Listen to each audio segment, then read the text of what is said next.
Dear friends and students, अभी कुछ देर पहले मैंने इंटरमीडिएट में क्लास लिया था, उनको पहला चैप्टर पढ़ाया था। यद्यपि वो कंबाइंड चैप्टर है इनडायरेक्ट स्पीच का, हो सकता है कि कुछ आप लोग भी उससे बेनिफिटेड हो, लेकिन आप लोगों को वो इनडायरेक्ट का चैप्टर में दोबारा पढ़ाऊंगा। जैसा आप लोग जानते हैं कि पेपर जो होता है 10th का, वो 2 पार्ट्स में विभाजित होता है। One section A and the second one is B. B part में 50 नंबर की ग्रामर होती है और टोटल थ्योरी होती है 70 नंबर की। 20 नंबर में केवल प्रोज, सप्लीमेंट्री रीडर और पोएट्री, मतलब 50 नंबर की ग्रामर कितनी महत्वपूर्ण है आप लोगों के लिए, वो आपको समझना है। 50 नंबर की ग्रामर इतना स्ट्रांगली पढ़िए कि कहीं से कोई प्रकार का सेंटेंस आ जाए, आप उसको बहुत अच्छी तरह से सॉल्व कर सकें और अच्छे नंबरों से पास हो सकें। इसके पहले मैं अपनी टीचिंग स्टार्ट करूं, मेरे प्रोत्साहन के लिए मेरा ये विशेष आग्रह है सभी गार्जियन से, सभी साथियों से और सभी स्टूडेंट से कि वो मेरे चैनल को सब्सक्राइब करें, लाइक करें, कमेंट करें और बेल आइकन जरूर दबाएं।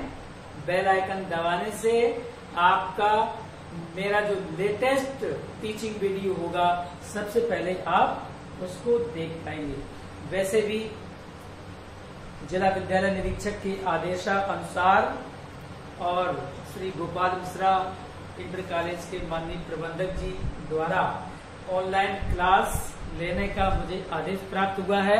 मैं उनका भी अनुपालन कर रहा हूं और as for as myself, I think you must know me, myself D K Tiwari, English lecturer, SEM inter college, Kiratpur, Bidhuna और सबसे पहला जो क्वेश्चन होता है सेक्शन बी का, उसमें लिखा होता है frame the correct sentence by reordering it. Reorder क्यों करना है? उसमें समस्या ये है कि कहीं सब्जेक्ट जा रहा होता है, कहीं हेल्पिंग वर्ब, कहीं ऑब्जेक्ट, कहीं मेन वर्ब, कहीं अदर वर्ड्स। इसके लिए ये कोई जरूरी नहीं है कि केवल असर्टिव सेंटेंस ही रीऑर्डर करने के लिए आ जाए। 5 प्रकार के सेंटेंसेस होते हैं, 5 प्रकार के सेंटेंसेस में कोई भी अर्थात किसी भी प्रकार का सेंटेंस रीऑर्डर करने के लिए आ सकता है, लेकिन उसमें जो बिगिनिंग के 3 प्रकार के सेंटेंसेस हैं,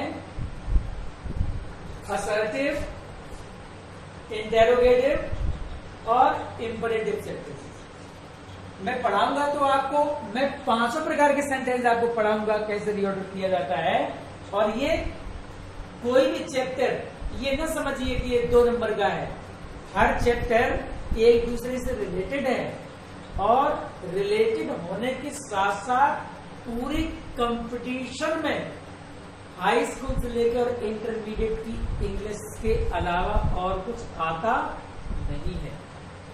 first of all let me talk about assertive sentences. Assertive sentences का सबसे पहला जो रूल है, या ये कहा जाए कि इसका जो बेसिक फॉर्मूला है वो ये है, subject plus helping verb plus verb अर्थात main verb plus object plus other words. ज्यादा विद्यार्थी जानते हैं, ठीक है, ये इसका फॉर्मूला है। अब सब्जेक्ट ये कोई जरूरी नहीं है कि सब्जेक्ट एक ही भाग में हो, जैसे कि यहां लिखा हुआ है रमन। अब रमन सब्जेक्ट हो गया, इज हेल्पिंग वर्ब हो गई, प्लेइंग मेन वर्ब हो गई, with his friends other words हो गया, इससे जुड़ा हुआ ऑब्जेक्ट मान लीजिए, ठीक है। इस चैप्टर को पढ़ने के लिए जो आपको पढ़ने और समझने की जरूरत है वो है सब्जेक्ट और प्रेडिकेट। सब्जेक्ट और प्रेडिकेट। सब्जेक्ट और प्रेडिकेट पढ़ने के बाद फिर सब्जेक्ट के पार्ट्स पढ़ेंगे, फिर प्रेडिकेट के पार्ट्स पढ़ेंगे, और जब इन दोनों के सब्जेक्ट के पार्ट्स, प्रेडिकेट के पार्ट्स, ये जब सारे पार्ट्स पढ़ लेंगे तब हम सेंटेंस को रीऑर्डर करना सीख पाएंगे, वो भी पहले असर्टिव सेंटेंस। क्योंकि मैं पहले बता चुका हूं, ये कोई जरूरी नहीं है कि परीक्षा में केवल असर्टिव सेंटेंस ही रीऑर्डर करने के लिए आएगा। तो बात करते हैं असर्टिव सेंटेंसेस की। इसके लिए चैप्टर है subject and predicate. Subject and predicate. अब सब्जेक्ट क्या है और प्रेडिकेट क्या है, बहुत ही मैं सरल और मोटी भाषा में समझाने का प्रयास करता हूं। जहां आवश्यकता होती है इंग्लिश स्पीकिंग की, मैं इंग्लिश स्पीकिंग कर लेता हूं, लेकिन विद्यार्थी के स्टैंडर्ड के अनुसार मैं उनको पढ़ाने का प्रयास करता हूं, ताकि हर कमजोर विद्यार्थी को भी मेरी बात बड़ी आसानी से समझ में आ जाए। सब्जेक्ट और प्रेडिकेट, देखिए बड़ी सीधी सी बात है। हेल्पिंग वर्ब या वर्ब से पहले लिखा हुआ जो शब्द या शब्द समूह होता है, आप ध्यान दीजिए और हिंदी में बोलूं, क्रिया या सहायक क्रिया से पहले लिखा हुआ शब्द या शब्द समूह सब्जेक्ट कहलाता है, और क्रिया या सहायक क्रिया को मिलाकर जो लिखा होता है वो सब प्रेडिकेट होता है।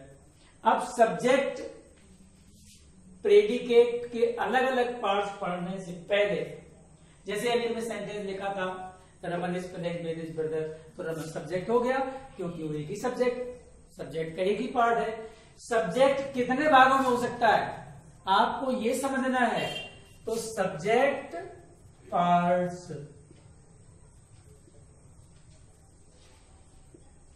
सब्जेक्ट का पहला भाग होता है क्वालिफायर।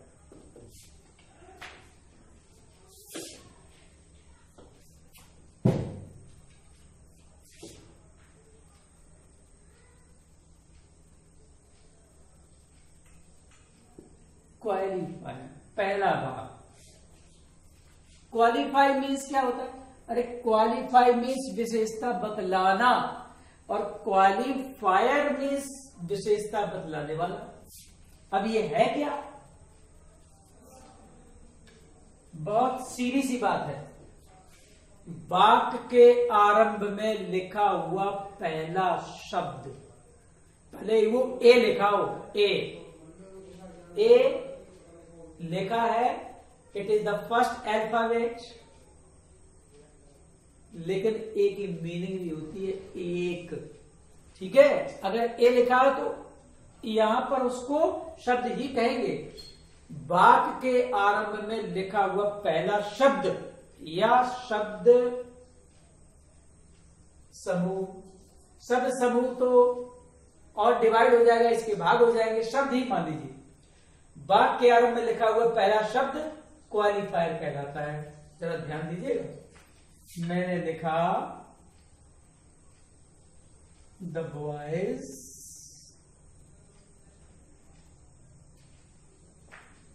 Study well. अब ये तो प्रेडिकेट हो गया, इससे अभी हमें कोई मतलब नहीं, क्योंकि मैं पढ़ा रहा हूं आपको सब्जेक्ट के पार्ट। जब सब्जेक्ट के पार्ट्स और प्रेडिकेट के पार्ट्स दोनों अलग अलग पढ़ लेंगे, तब आपको समझ में आएगा कि सेंटेंस रीऑर्डर कैसे किया जाता है। अब सब्जेक्ट ये है, ये वर्ब से पहले यही तो लिखा हुआ है, तो ये जो लिखा हुआ है ये है क्वालिफाई। अब ये क्या है बाद में डिस्कशन करेंगे, अभी करेंगे।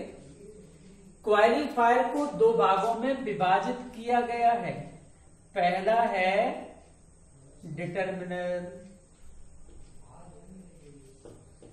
दूसरा है एडजेक्टिव।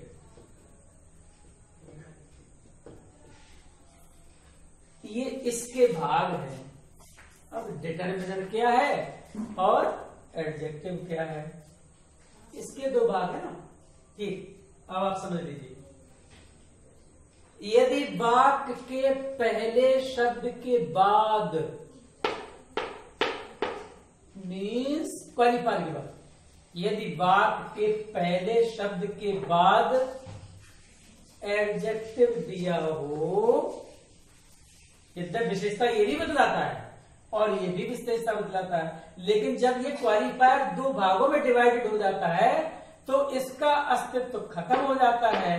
ये दोनों इसके पुत्रों के समान है, ये अस्तित्व में आ जाते हैं, क्योंकि जब पिता वृद्ध हो जाता है या अपनी प्रॉपर्टी को डिवाइड कर दिया जाता है तो वो आश्रम में चला जाता है, योग साधना करता है। ठीक है, अब जब ये दो इसके पुत्र हो गए तो इसका अस्तित्व खत्म। अब बात करें, अभी हमने बताया द बॉय स्टडी वेल, इस सेंटेंस को बढ़ाते हैं।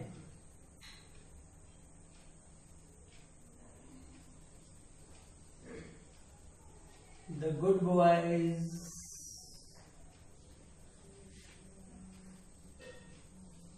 Study well, the good boys study well. देखो सब्जेक्ट कितना है, सब्जेक्ट हो गया 3 भागों में, हुआ ना, सब्जेक्ट 3 भागों में हुआ। एक तो ये है, एक ये है, एक ये है। यहां पर 3 भागों में था। अब बॉयज क्या है ये भी बताएंगे जब यहां पर इसके पूरे पार्ट्स आपको बता देंगे तब। ठीक है, अब द क्या होगा, ये क्वालिफायर नहीं है, द क्वालिफायर नहीं बचा, क्योंकि गुड एडजेक्टिव ये इसका पुत्र हो गया ना। गुड मीन्स अच्छा, एडजेक्टिव है, adjective is the word that qualifies noun और प्रोनाउन। अच्छे लड़के, लड़कों की विशेषता बतला रहा है ना बॉयज, तो ये हो गया एडजेक्टिव। अब जब ये क्वालिफायर नहीं है तो ये क्या हो गया, ये हो गया डिटर्मिनर, ये हो गया एडजेक्टिव। चलिए अब दूसरे भाग की बात कर ही देते हैं। ये दूसरा जो भाग होता है इसको हम या तो हेड वर्ड कहते हैं या नाउन कहते हैं। नाउन तो सब लोग जानते ही हैं, noun is the name of person, place और थिंग, है डेफिनेशन। 5 प्रकार के नाउन्स भी होते हैं, है ना, proper noun, common noun, material noun, collective noun, abstract noun, 5 प्रकार के नाउन। फिलहाल जो मैं चैप्टर पढ़ा रहा हूं उसी पर आप लोग कंसंट्रेट कीजिए। ठीक, तो पहला भाग हुआ क्वालिफायर, इसके 2 भाग हो गए। दूसरा भाग हुआ हेड वर्ड या नाउन, तो अब इसको भी क्यों छोड़ें, ये हो गया नाउन। और इसमें 3 भाग हो गए, ये हो गया नाउन।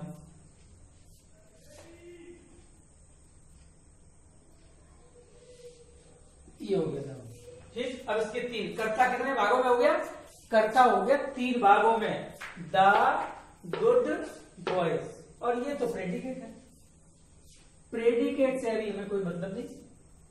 प्रेडिकेट जब सब्जेक्ट के पार्ट्स पढ़ लेंगे तो प्रेडिकेट पार्ट्स के जो और जरूरी चीजें हैं उसके अलावा भी कुछ रूल्स होते हैं वो भी आपको कल पढ़ाऊंगा। ठीक, अब मेन 2 भाग हुए, इसके 2 भाग। अब देखिए तीसरा भाग होता है इसका एडजेक्टिव फ्रेज।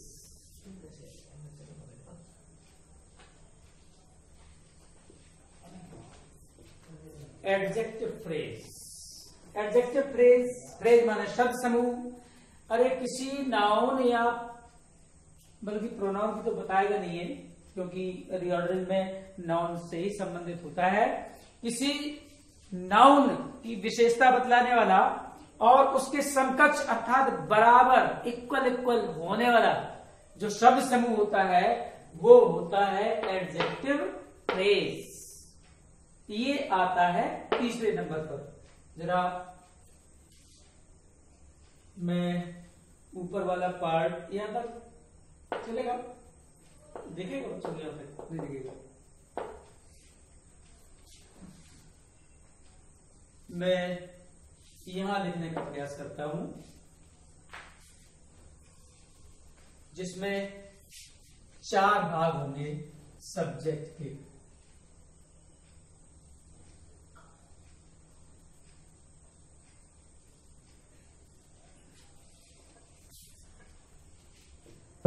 ध्यान दीजिए, 4 पार्ट्स होंगे सब्जेक्ट के, 4 पार्ट्स।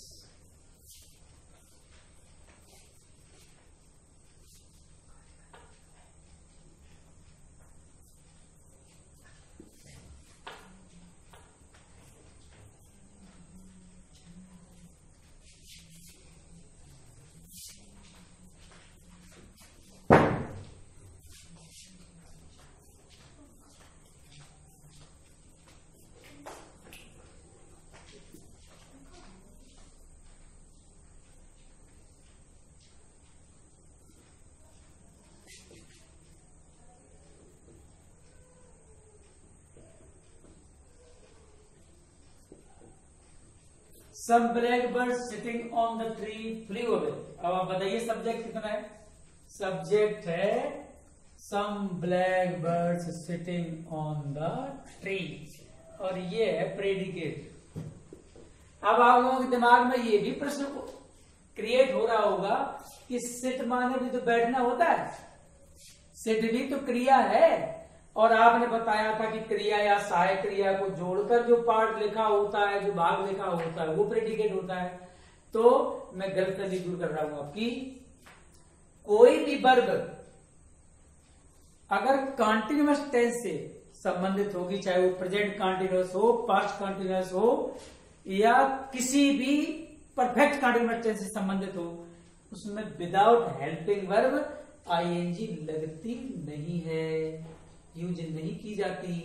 यहां पर सिटिंग का प्रयोग जो किया गया है वो प्रेजेंट पार्टिसिपल के रूप में किया गया है। और प्रेजेंट पार्टिसिपल क्या होता है, इंफिनिटिव क्या होता है, जीरेंड क्या होता है, ये आपको स्टेप बाय स्टेप पढ़ने को मिलेगा वो क्लॉज में, कंप्लीशन ऑफ सेंटेंसेज में।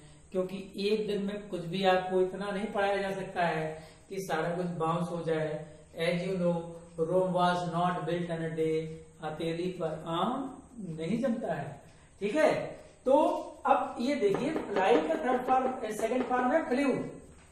तो ये सब्जेक्ट नहीं है, ये यहां तक सब्जेक्ट नहीं है, सब्जेक्ट यहां तक है। समझाता हूं। सम ब्लैक बर्ड्स, कुछ काले पक्षी, सिटिंग ऑन द ट्री, वृक्ष पर बैठे हुए, वृक्ष पर बैठे हुए कुछ काले पक्षी या काली चिड़िया उड़ गई। तो क्रिया यहां से शुरू है ना कि यहां से। अभी मैं इससे इजी एग्जाम्पल भी समझा देता हूं। अब देखो, ब्लैक माने काली या काले, है ना, एडजेक्टिव है।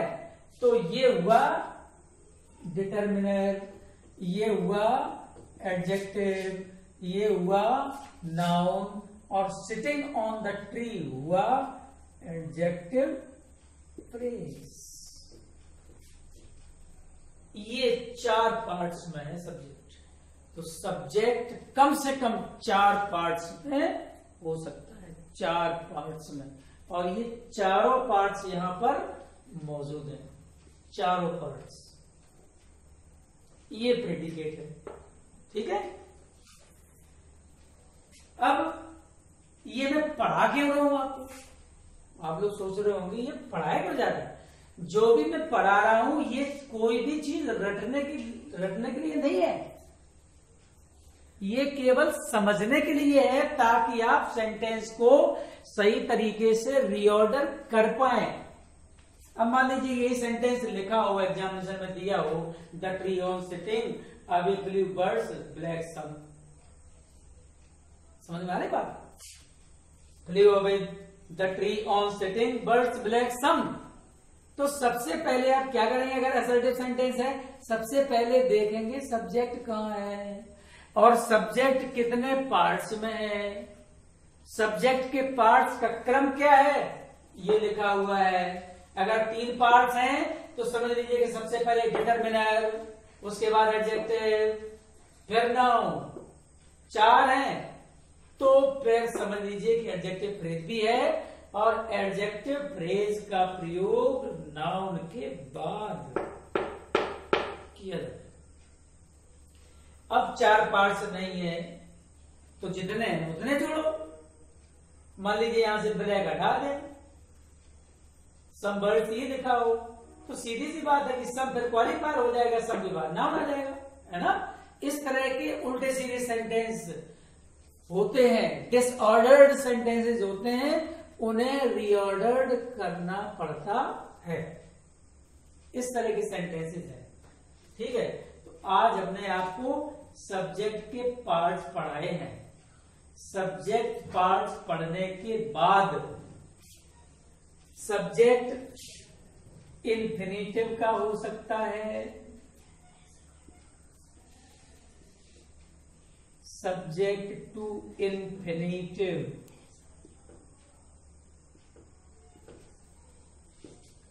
ये आपको हेडिंग डाल के छोड़ देना, यहां से कल स्टार्ट करेंगे।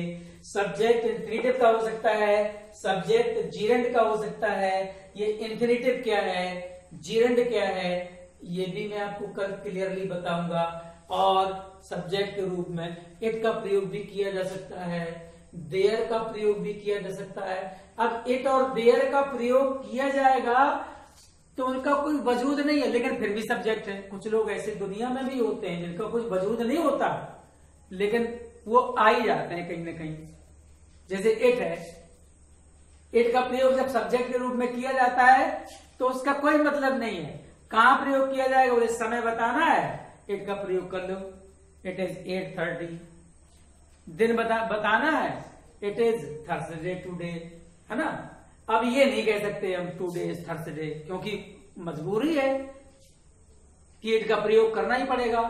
समय, दिन, महीना, ऋतु, मौसम, दिन, महीना, साल, प्राकृतिक उपादान, किसी भी प्राकृतिक घटना के लिए, है ना, इट का प्रयोग किया जाएगा तो किया जाएगा। दैट इज कॉल्ड इंग्लिश, यही अंग्रेजी है। और देयर, वैसे देयर मीन्स वहां आरंभ में प्रयोग करो देयर, कोई मतलब नहीं देयर।